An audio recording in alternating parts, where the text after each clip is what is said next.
tinudluan. Me and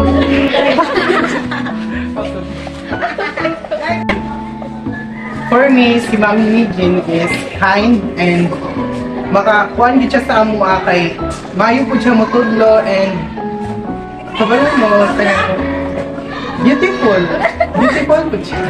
So maka-learn gid mi sa iya kay iyang mga tinudluan is makuan gid namo masabtan then syempre butan po na si Ma'am Nijin. Thank you, Ma'am.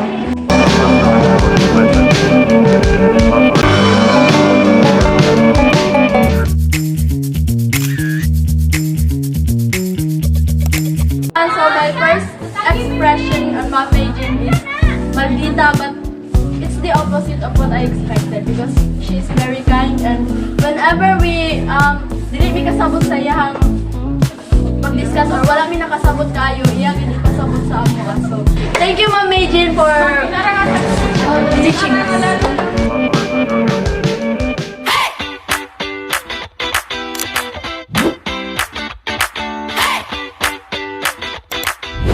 Ma'am Jin dahil kay butan ni siya na pagka-maestra and I really love her na mo teacher mo kay tarungan gud niya bro usay paspas na mo usay po nilayon tapos pasabton gud niya may minayon alright thank you.